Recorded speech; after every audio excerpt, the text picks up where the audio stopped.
Saturday afternoon was supposed to be simple friends and family gathered for our annual backyard barbecue. The grill was hot, the food smelled amazing, and everyone was enjoying the perfect summer. Whether nothing unusual was happening, we had safety equipment nearby, plenty of space, and everyone was simply enjoying time together.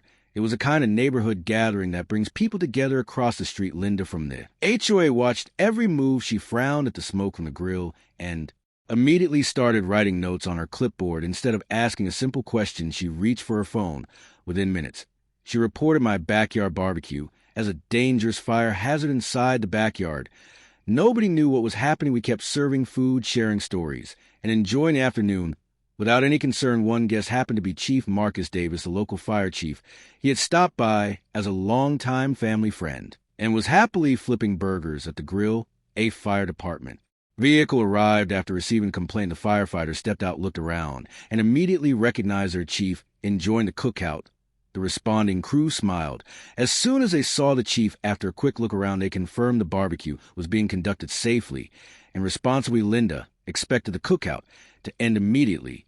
Instead, she watched as everyone calmly continued enjoying the afternoon. After the situation was checked by sunset, the burgers were gone. Everyone was smiling, and the gathering ended on a positive note. What began as an unnecessary complaint became another reminder that facts matter more than assumptions. Golden sunlight, fading camera, pulling upward into a wide aerial view, guests waving and talking naturally, soft breeze moving the trees. The guests slowly headed home. As the backyard returned to normal, the grill cooled, laughter faded, and I assumed the strange afternoon was finally over. Linda wasn't ready to let the matter go. Instead of accepting the inspection results, she prepared a formal complaint for the next HOA board meeting. At the meeting, Linda argued that backyard cookouts should face stricter restrictions. Several board members listened carefully before asking what had actually happened. The paperwork showed that the reported barbecue had been inspected and found to be safe. The discussion quickly shifted from accusations to facts. I explained that our barbecue followed local regulations and community rules. Every question was answered with documentation instead of emotion. The community guidelines clearly allowed backyard grills when basic safety practices were followed. The written rules spoke for themselves. After reviewing the evidence, several board members agreed there had been a misunderstanding. They encouraged neighbors to communicate directly before filing complaints. The conversation spread throughout the neighborhood. Many residents agreed that good communication solved far more problems than unnecessary conflict. A few weeks later, another barbecue brought everyone together. This time, more neighbors stopped by to enjoy the food, then complain about it. Sometimes the best ending isn't proving someone wrong. It's helping the community move forward together. That summer barbecue became a reminder that respect and facts can go a long way. Monday morning felt peaceful again. I expected nothing more than bills and advertisements. Instead, I found an official HOA notice waiting inside my mailbox. The notice claimed my barbecue had violated community standards. I smiled because I already knew every claim had been addressed during the inspection. Rather than argue, I gathered every document. Inspection reports, HOA guidelines, and local safety regulations all told the same story.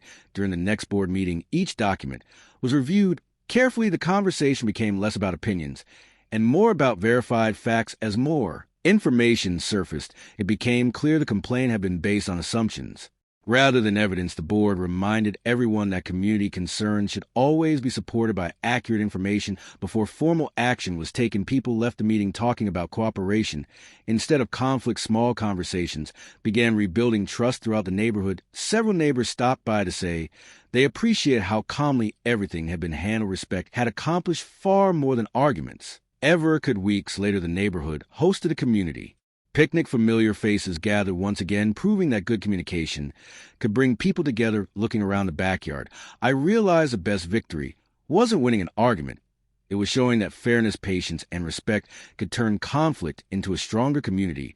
The following week, life returned to normal. The backyard was quiet again, and neighbors greeted each other with friendly smiles. The HOA board agreed to review its complaint process. Members wanted future concerns to be based on facts before official notices were issued. A new policy encouraged neighbors to communicate directly whenever possible.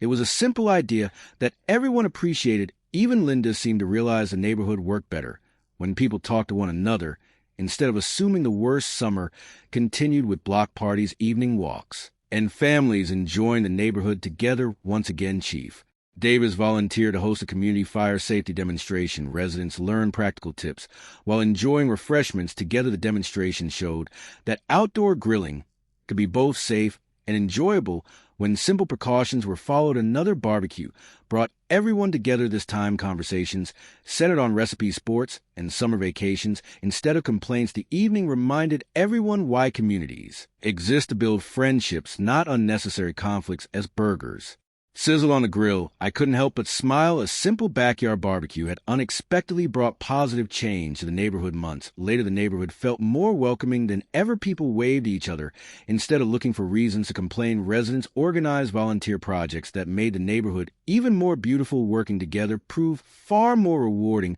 than arguing. The updated guidelines focused on communication, fairness, and practical solutions before formal complaints. The annual neighborhood picnic became the biggest gathering the community had seen in years. Chief Davis jokingly declared the burgers officially approved. Everyone laughed, remembering the unexpected events from earlier that summer. Linda joined the volunteers and helped serve drinks. It was a small gesture that showed people really can change. Before sunset, everyone gathered for a group photo. It captured a neighborhood that had grown stronger through understanding. As the evening came to an end, I looked around the quiet backyard and appreciate how much had changed. Communities aren't defined by disagreements. They're defined by how people choose to resolve them with respect and fairness. And that's how one simple backyard barbecue turned into a lesson about communication, respect, and common sense. Sometimes the best way to solve a conflict isn't through arguments. It's by letting the facts speak for themselves. If you enjoyed this story, don't forget to like, subscribe, and turn on notifications for more HOA stories every week. And tell us in the comments where you're watching from.